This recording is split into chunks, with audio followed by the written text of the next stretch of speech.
Welcome back to Night Coffee Crime, where chilling stories unfold with every sip. Tonight, we're diving into a case that shocked not only a community but the entire nation of Australia. A couple's adventure turned into a nightmare when they were abducted, leaving behind a trail of confusion, fear, and unanswered questions. Little did they know, their ordeal would uncover shocking truths no one could have predicted. Stay with me as we unravel the twisted details of Julian Buchwald and Carolynne Watson's story. In March of 2008, Julian Buchwald, a 22-year-old, mild-mannered churchgoer, was planning a future with his 17-year-old girlfriend. Their relationship, though never intimate, had lasted for 2 years, and they had dreams of marriage. They met through church, their bond rooted in faith, and Julian was building a home on a piece of land he had purchased near Gippsland, hoping that they would start their life together there. But then, things weren't as simple as they seemed. Tension lingered beneath the surface. Julian was eager to marry as soon as his girlfriend turned 18, but she wanted to finish her high school studies first. Their differing views led them to speak with their pastor, even resulting in a brief breakup. Despite reconciling, the tension over when to marry remained. The future they envisioned together was uncertain, and what was meant to be a new chapter in their lives was about to take a dark turn. Julian Buchwald had planned a romantic picnic for his girlfriend Carolynne on his family's remote property. What should have been a peaceful day together quickly turned into a terrifying ordeal. The drive was uneventful at first, but then Julian noticed something unusual: a dead animal carcass on the side of the road. His curiosity got the best of him, and he pulled over to take a closer look. In that moment, everything changed. Out of nowhere, a man wearing a balaclava appeared and abducted Carolynne. He bound her tightly, blindfolded her, and gagged her, leaving her helpless and terrified. For what seemed like an eternity, Carolynne was driven for 5 hours through desolate roads into the remote Alpine National Park. Fear surged through her as she wondered what horrors awaited her. When the car finally stopped, her worst fears were realized.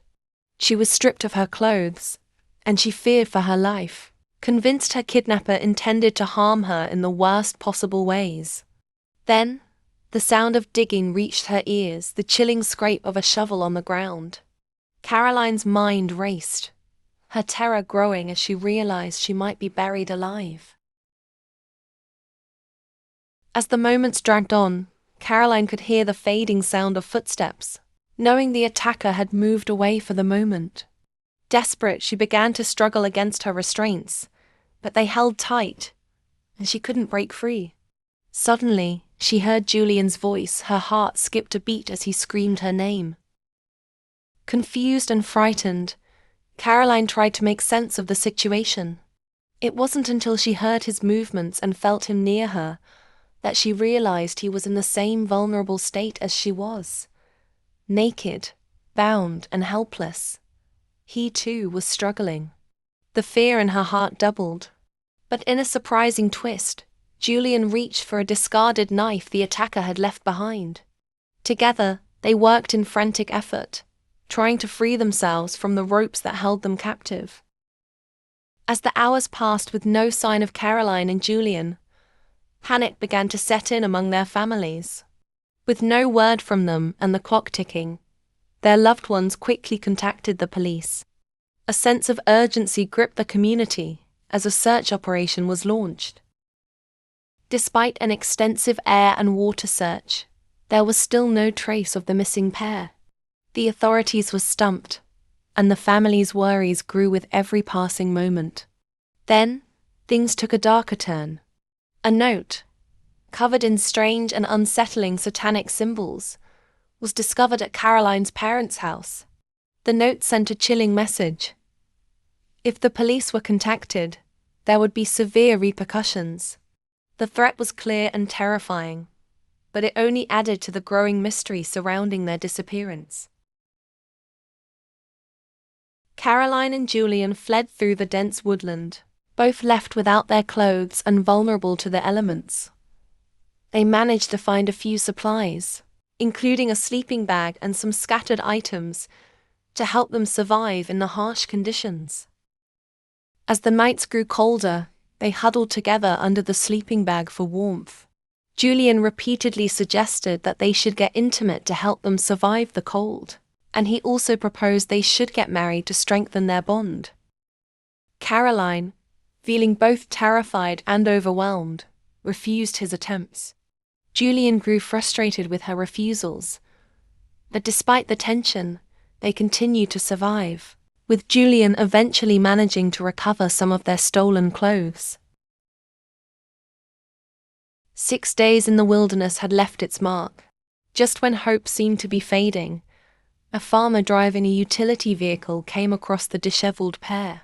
Sunburned and exhausted, they were finally discovered. At the local police station, the pair recounted their harrowing ordeal. Julian claimed they had been abducted by a satanic cult, a dramatic and sinister story that immediately aroused both curiosity and doubt among the officers. As the investigation progressed, cracks began to appear in their account.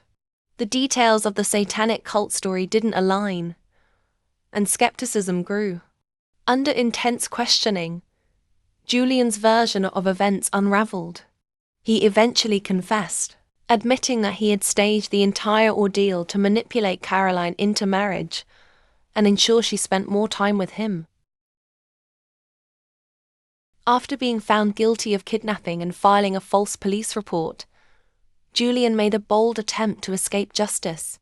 While on bail, he dyed his hair black, used fake tan, and altered an Indian passport to flee the country. Though he managed to board a flight to India, his disguise didn't hold up. Authorities detained him and extradited him back to Australia. In his absence, Julian was sentenced to 7 years and 9 months in prison, with an additional 6 months added for evading court. That concludes today's deeply unsettling story. It's not just a tale of manipulation and deception. It's also a reminder of the devastating toll such betrayal can take. For Carolynne, the trauma went beyond the days she spent naked and terrified in the wilderness.